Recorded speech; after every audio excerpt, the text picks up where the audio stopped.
চক্ষে অন্ধ। আরে আমরা যেন মহারাজের কাছে ফেল না, কিছু একটা করতেই হবে। আমার মাথাটা গরম হয়ে যাচ্ছে। গোপালের মতন রাজসভার ময়লাকে যতক্ষণ না ফেলা যাচ্ছে ততক্ষণ আমার মাথা জ্বলন্ত কয়লা হয়েই জ্বলবে। পণ্ডিত মশাইয়ের মাথায় একটা বুদ্ধি আছে মন্ত্রী মশাই। আপনি যদি সেই অনুযায়ী উঁচির কাজ করেন তাহলে বেটা গোপালের কপালে দুর্গতির সীমা থাকবে না। এই কি বুদ্ধি, কি বুদ্ধি? আপনি বরং এই ব্যাপারে পণ্ডিত মশাইয়ের সাথে একবার আলোচনা করে নিন। আমি চলি, কেমন? আমি চলি। হ্যাঁ হ্যাঁ, এসো এসো এসো এসো।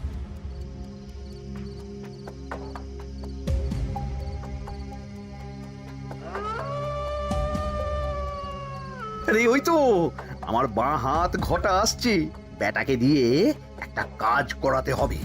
এ কি মন্ত্রী মশাই, আপনি এখানে দাঁড়িয়ে কি করছেন? এই একটা গুরুত্বপূর্ণ ব্যাপারে কথা বলছিলাম। একটা একটা কাজ করতে পারবি? কি কাজ করতে হবে বলুন মন্ত্রী মশাই। আমাকে একটু ঠান্ডা জল, পাতিলেবু আর পুদিনার পাতা দিয়ে শরবত বানিয়ে খাওয়াতে পারবি? সেসব আমার ঘরে ব্যবস্থা করাই আছে। চলুন চলুন আমার সাথে চলুন। হ্যাঁ হ্যাঁ, চল চল চল চল চল।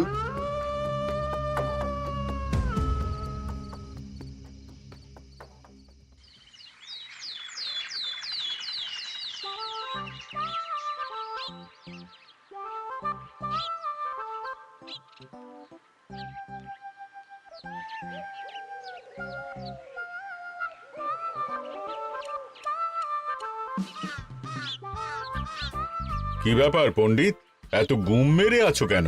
সকাল সকাল গিন্নি খুব বকেছেন মনে হচ্ছে। গিন্নির বাক্য সুধায় কান ভরে গেছে, আর কিছুই কানে ঢুকছে না। আরে দাঁড়াও দাঁড়াও পণ্ডিত, দাঁড়াও জ্যোতিষী। পণ্ডিত তো আমার কথা শুনতেই পেল না মনে হচ্ছে। তুমি তো দূর থেকে বলেছ, আমি তো বলেছি পাশ থেকে, তাতেও শুনতে পাইনি। কানের পোকা হলো নাকি? কি গো পণ্ডিত, ব্যাপার কি? কেমন বুঝছো? এ তো ভয়ানক কর্ণকোষ্ঠবদ্ধতার লক্ষণ। তুমি কচু বুঝেছো? আমার হয়েছে কর্ণগোপাল, তোমাদেরও হতো, কিন্তু তোমাদের দোকান কাটা বলে হয়নি। তুমি আমাদের অপমান করছো। তোমাদের অপমান বোধ থাকলে কোনো শব্দই কানে ঢুকতো না, শুধু একটাই শব্দ কানে বাজতো, গোপাল গোপাল গোপাল। এবারে রাজসভায় কিভাবে হেনস্থা হতে হলো মনে নেই?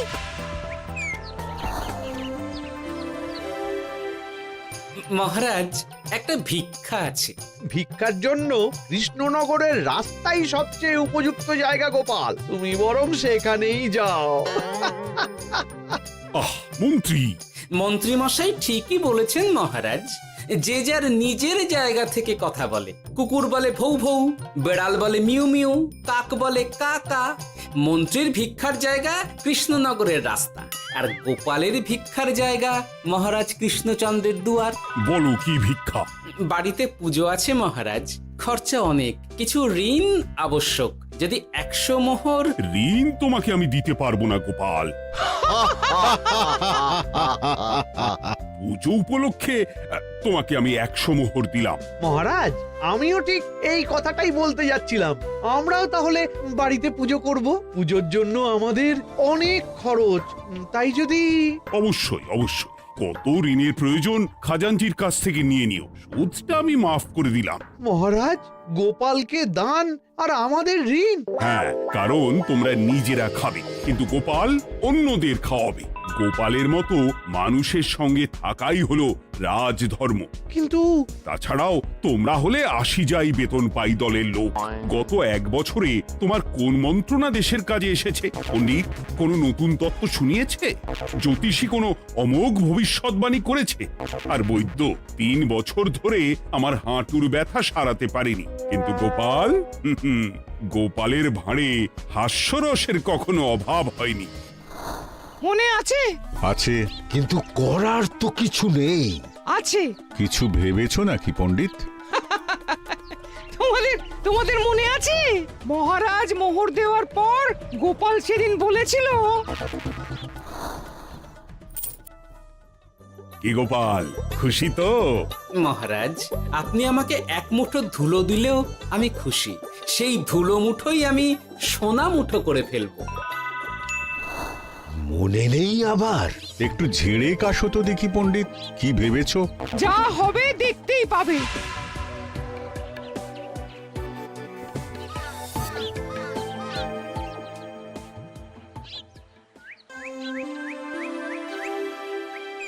মহারাজের জয় হোক, মহারাজের জয় হোক। ওরে বাবা, এই যে সকাল সকাল চান করে ঠান্ডা লেগে গেল মনে হচ্ছে। মহারাজ, ওই কবি গান উপলক্ষে গত মাসটা আমি কৃষ্ণনগরের কোণে কোণে ঘুরে বেরিয়েছি। প্রজাদের মধ্যে একটা অসন্তোষ আমি লক্ষ্য করেছি মহারাজ। অসন্তোষ? আমি তো জানতাম আমার শাসনে প্রজারা সুখে আছে। সুখে তারা ভাসছে মহারাজ, কিন্তু একটাই অসুখ, তারা মহারাজের দর্শন পায় না। তারা মহারাজের পদধূলির জন্য আকুল হয়ে আছে, মহারাজের দর্শন পাওয়ার জন্য চাতকের মতো অপেক্ষা করছে। চিত্রকরকে দিয়ে চিত্র অঙ্কন করিয়ে বিলি করে দিলেই হলো।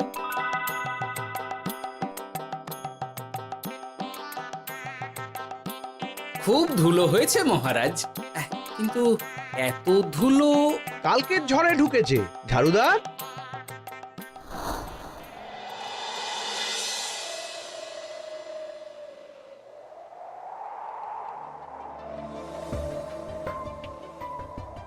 এই সুযোগ, রাজসভা ফাঁকা, এমন ঝড় যে পেয়াদারাও বাইরে নেই। কাজটা সেরে ফেল, বুঝলি? কিরে, কাজটা কর।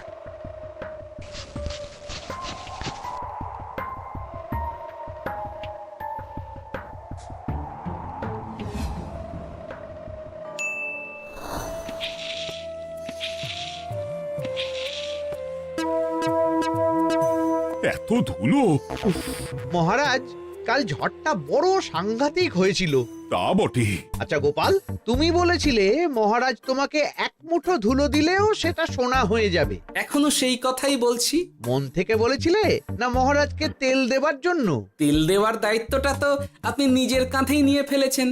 আমি যা বলি সত্যি বলি। আজ যদি এই 4 ঝুড়ি ধুলো মহারাজ তোমাকে উপহার দেন, তখনও একই কথা বলবে? নিশ্চয়ই।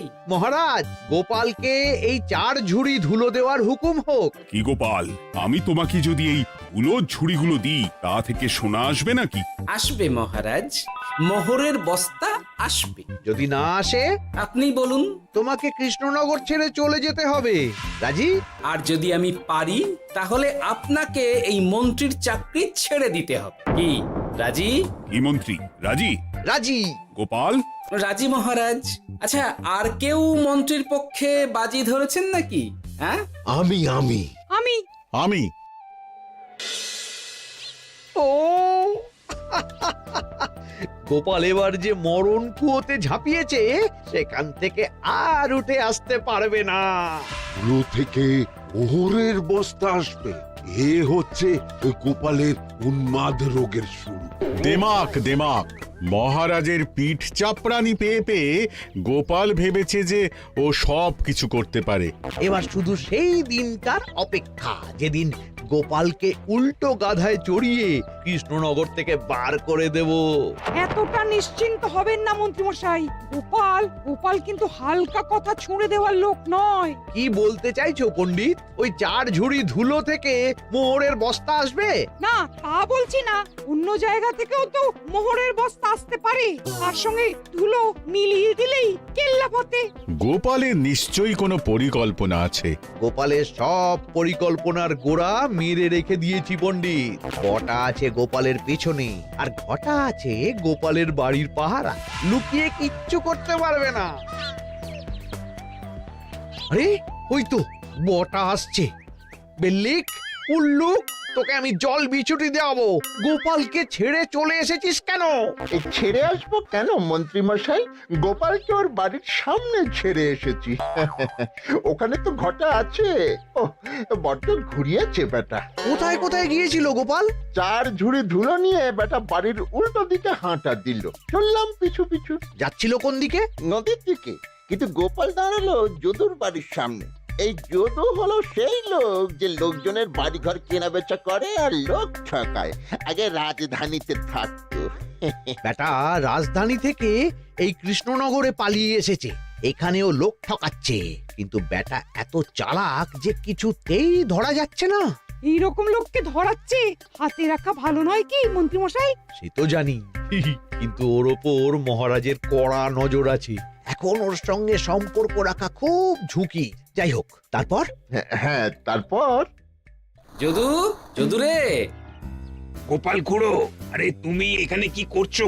দেখতেই তো পাচ্ছিস ধুলো, তবে যে সে ধুলো নয়, মহারাজ কৃষ্ণচন্দ্রের পদধূলি। শুনিসনি বোধহয় এখন কৃষ্ণনগরে সবচেয়ে বেশি চাহিদা মহারাজের পদরেণুর। আচ্ছা, মহারাজের পদরেণু নিয়ে যাচ্ছ কোথায়? এই ছোট ছোট পুলিন্দায় ভরে কৃষ্ণনগরের প্রত্যন্ত জায়গায় যেখানে প্রজারা মহারাজের সাক্ষাৎ পায় না সেখানে বিক্রি করব। তোমার কি মাথা খারাপ? পায়ের ধুলো বিক্রি হবে? ওরে, গতবারে মাত্র 1 ঝুড়ি ধুলো 1000 মোহরে বিক্রি করেছিলাম, এবারে 4 ঝুড়ি। শোনো, তুমি আবার ঘুরে ঘুরে বিক্রি করবে কেন? তোমাকে আমি বরং 10 মোহর দিয়ে দিচ্ছি, তুমি আমাকে এগুলো দিয়ে দাও, আর বিক্রি করে যা হবে তোমাকে এই 40 ভাগ দিয়ে দেবো। ওই 10 মোহরে বদমাস যদুকে ধুলো বেচে গোপাল বাড়ির দিকে চললো। বাড়ির সামনে অব্দি পেছনে পেছনে গিয়ে তারপরে এই আপনাদের কাছে আসছি। বলিস কি রে, ধুলো বেচে 10 মোহর? ও মন্ত্রী মশাই, গোপাল তো একেবারে নাড়ি ধরে টান মেরেছে। গেল রাজসভায় এমন সুখের চাকরিটি গেল, এবার আবার রাস্তার ধারে গিয়েই বসতে হবে। এবার নবাবের দরবারে জায়গা আছে কিনা খোঁজ করি গিয়ে। তাত্তেরি 10 মোহর আর 1 বস্তা মোহরের মাঝখানে অনেক রাস্তা, সেই রাস্তায় আমি লোক বসিয়ে রাখবো। আরে আরে, ওই তো তোমার ঘটা আসছে। এই তুই গোপালের ঘরের পাহারা ছেড়ে এলি কেন? গোপাল নেই নেই নেই নেই নেই নেই।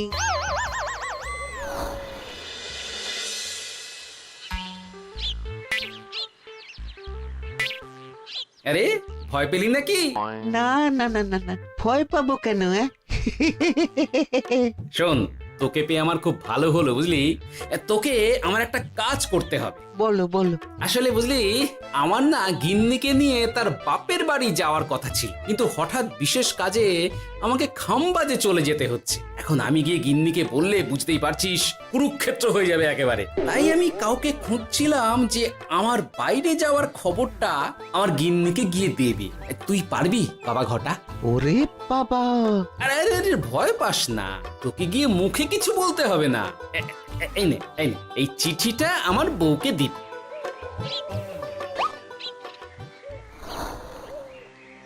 কৃষ্ণনগর ছেড়ে চুপি চুপি চলে যাচ্ছি, চালাকিটা দেখেছেন?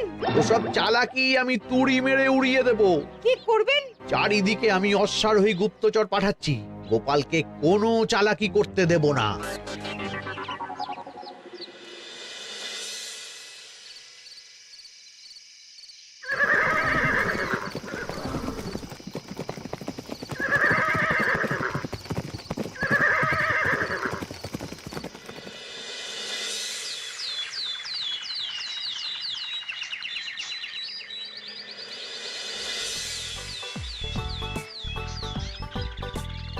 অং বং পিং পং। হ্যাঁ, ওরে বাপ রে, এ আবার কি বলে? মানে বুঝিতে পারিলে না? অং বং পিং পং অর্থাৎ আইসো আমার নিকট বিদেশি জাদু শরবত আছে, ইহাতে তৃষ্ণা নিবারিত হয়, শক্তি বৃদ্ধি হয়, ঘুম ভালো হয়, সম্পর্কের উন্নতি হয়, জামা কাপড় ফর্সা হয়, তু শব্দ না করে সকাল সকাল কষ্ট পরিষ্কার হয়, মূল্য মাত্র 1 মোহর। বোঝো, ওইটুকু অং বঙ্গের মধ্যে এত কিছু? ঠিক আছে, তা দাও দেখি, আপাতত টেস্টটা তো মিটু, বাকিগুলো পরে বোঝা যাবে।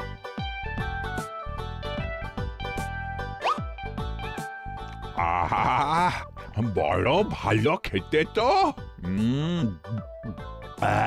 ঠং ঠং অর্থাৎ শক্তি বৃদ্ধি হলো। হ্যাঁ, হ্যাঁ, মনে হচ্ছে গায়ে যেন দুগুণ বল পাচ্ছি। কি হয়েছে ভাই?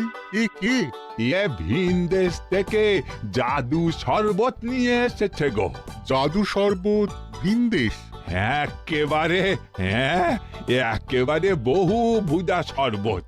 খেলে তেষ্টা যাবে, গায়ে জোর হবে, ঘুম হবে, সম্পর্ক ভালো হবে, জামা কাপড় ফর্সা হবে, সকালে হ্রাস করে পেটও পরিষ্কার হবে। সে কি? দাও গো ভাই, আমাকেও দাও। গুড় জল, সঙ্গে একটু ভাজা মশলা, আমচুর আর বিট নুন, শুদ্ধ দেশি জিনিস। জানলে কেউ ছুঁয়েও দেখতো না, কিন্তু একটু বিদেশি গন্ধ দিতেই একেবারে হট্ট মেলা। আরে তোমরাও এসেছো দেখছি। সং সং শঙ্কা, লং লং লঙ্কা। মানে অর্থাৎ এই শরবত খেলে আর শঙ্কা নাই, বুদ্ধি লঙ্কার মতন ঝাল হয়ে যাবে। তারপর ডং ডং ডঙ্কা, টং টং টঙ্কা, ফাইন ফাইন, অর্থাৎ টাকা আসবে আমার কাছে।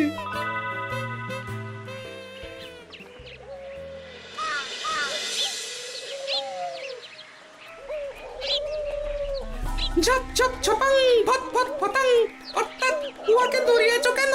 বেটা জোচ্চোর অনেককে ঠকিয়েছে। অনেক দিন থেকে তককে তককে ছিলাম। এবার এই ধুলো নিয়ে মহারাজের পায়ের ধুলো বলে বিক্রি করছিল। একটা বেনামি চিঠিতে খবর পেয়ে বেটাকে ধরেছি। ব্যাং ব্যাং বিগ ব্যাং। অর্থাৎ বাহ বাহ বাহ বাহ। বেনামি চিঠিটা আমি দিয়েছিলাম বাবু।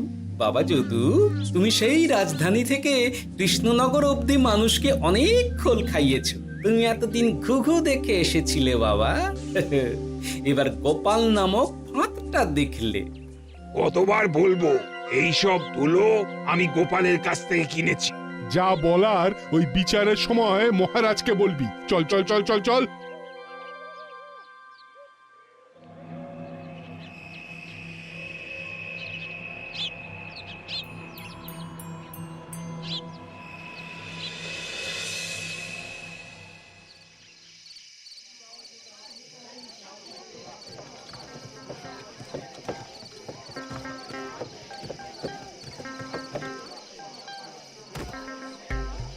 ঝন্টু মন্টু ননাং ফু। নাও ঠেলা। এ সাহেব বলে কি ফু দিয়ে দিতে হবে? কি বলছো সাহেব? বুঝতে পারছি না, কোথায় ফু দেব? ঝন্টু মন্টু ননাং ফু। অর্থাৎ লবণ আছে?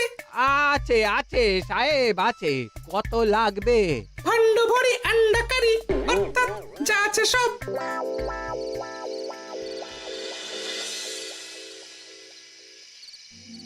ব্যাস, মোটামুটি আশেপাশে সব দোকানের নুন এখন আমার জিম্মায়। এবার আসল মজা শুরু হবে।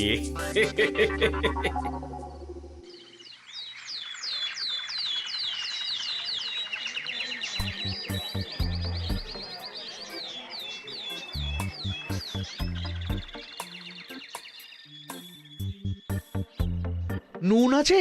না হুজুর, গোটা কৃষ্ণনগরেই নুন নেই। ওই দেখো, পুরো রাজসভাই বাজারে জড়ো হয়েছে। শান্তামনা, শান্টু মন্টু। এ আবার কি বলছে রে বাবা? শান্তামনা, শান্টু মন্টু। অর্থাৎ জনগণ শ্রবণ করুন। নান্টু কান্টু, নুন কিনিবেন আন্টু আন্টু। আসুন আসুন। আমার আমার এক সের নুন লাগবে। শান্টু, অবশ্যই 100 লবণ 10 মোহর। এক সের 10 মোহর? 10 মোহর লইবেন না লইবেন না? না, নেব না। উত্তম উত্তম, গান্ডা পিণ্ডে ঢিসুম ঢিসুম। অর্থাৎ তাহা হইলে নুনের বদলে গৃহিণীর প্রহার ভক্ষণ করুন। আমাকে এক সের নুন দিন। আমাকেও আমাকেও। নুন ছাড়া বাড়ি ফিরলে গিন্নি ঘর ছাড়া করবে আমাকে। শুনলাম কৃষ্ণনগর থেকে নুন উধাও। আছে মহারাজ, আছে। কৃষ্ণনগরের সব লবণ আমার নিকটে আছে। 110 মোহর। এত দাম? দাম তো হবেই মহারাজ। লবণ ছাড়া রান্না কেমন হবে ভাবিয়া দেখুন। ঠিকই বলেছ, রাজপাকশালেও তো রান্না বসেনি। 100 সেরের মতন রাজপ্রাসাদে পাঠিয়ে দাও। 1000 মোহর দিয়ে দাও।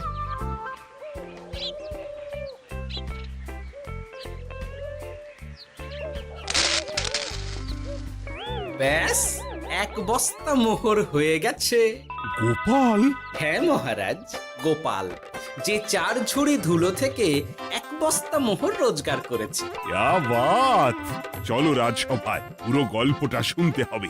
সকলেই এসো তাহলে রাজসভায়। কিন্তু মহারাজ, যারা বাজি হারলো তাদের তো চাকরি গেছে, তো তারা রাজসভায় যাবে কি করে? ঠিক ঠিক ঠিক বলেছ। আর যারা বাজি হারলো তারা বাদ, বাকিরা চলো। এই সেরেছে, গোপাল তো আবার বাজি মেরে দিল। ও মহারাজ, আমাদের দেখুন। ও মহারাজ, আমাদের দেখুন। ও মহারাজ। হ্যাঁ